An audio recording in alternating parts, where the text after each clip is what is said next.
So it's front-wheel drive, has a CVT transmission, and puts out 300 horsepower? Why, it's the 2016 Nissan Maxima.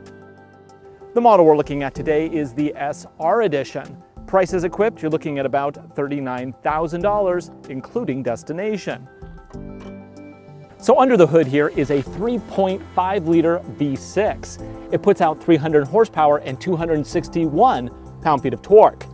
MPG, you're looking at 22 city, 30 on the freeway.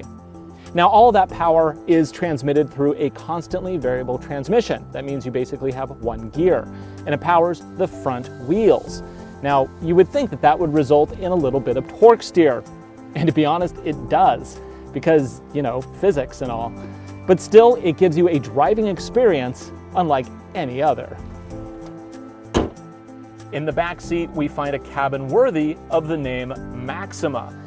What we have is leather stitching on the back seats here, and we have these just wonderful suede inserts. It provides a very solid yet very comfortable seating position. And that suede also continues onto the door panels. Really, the amount of detail in this vehicle is quite impressive. In the middle, we have a fold down that includes cup holders. I also have my own vents here. Overall, it makes for a very accommodating and very comfortable backseat experience. In the back is a trunk that is very much like the one you would find in the Altima, only a tad smaller at 14.3 cubic feet. The seats fold down with remote pulls or switches from the second row. The thing that I just noticed right off the bat in this car is this steering wheel. It is amazing. It has a flat bottom, very sporty, kind of reminiscent of a GTR steering wheel, but it also has this like suede insert on the sides. It makes for a very, very nice feel while steering. And then right behind it are paddle shifters, because of course you can't have a sporty sedan without paddle shifters. If you've ever driven an Altima, everything in this car is going to seem very familiar, but much better.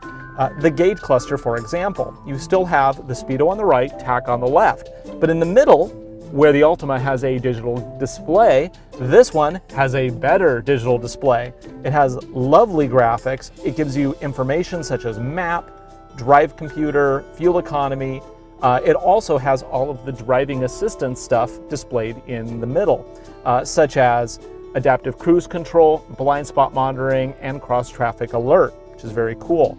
Now, the reason you get the Maxima isn't just the horsepower, it's also the interior, and this interior is quite lovely. You have these leather seats that are really nicely trimmed, and especially this suede insert that's kind of like a pillow stitch. It makes for a very supportive,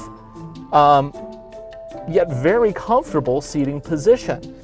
Moving over here, we have the large digital display, and this is a huge improvement over what's in the Altima.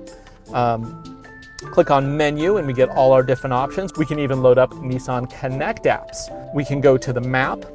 Now, the maps are not my favorite. They are high resolution, but they kind of do resemble maps of yesterday. They do support pinch and pull, which is nice.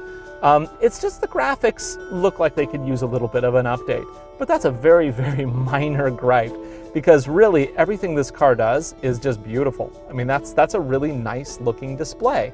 It's just the graphics could be a little spiced up. Moving down, we have traditional aircon, and below that we have 2 USB sockets and an auxiliary.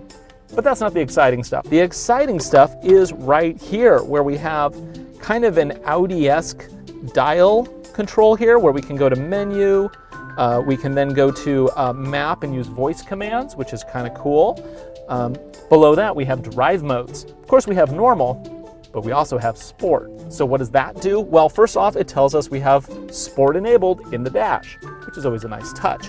It also will make the transmission shift in a much more aggressive manner that you probably don't want to do when you're around town. But if you're in the mood and the roads are appropriate, yeah, it can be a heck of a lot of fun.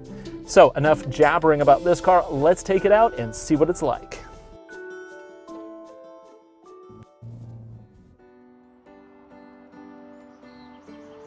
On the road, this car looks sleek, aggressive, and muscular. It's a far cry from the much more conservative Altima it's based on. Now let's talk about torque steer. It certainly has a bit of wiggle from the steering when you lay into the throttle, but it's never so much to disrupt the vehicle. It's more of a reminder that you have a lot of power at your disposal and you had better use it wisely. There is no all-wheel drive model which would solve this problem, but that would add to the cost and likely price this model too close to its Infiniti brothers. Overall, the driving feel is excellent, even with the sports suspension. It's nicely damped for everyday driving, but still eager to explore the limit when the roads get complicated. So that's our first look at the 2016 Nissan Maxima. If you want an impressively quick, aggressively styled, near-luxury sedan, this is exactly the car you want. For more information about the 2016 Nissan lineup, visit AutoNation.com. I'm your host, Ryan Douthit, for the AutoNation New Car Test Drive. Thanks for watching.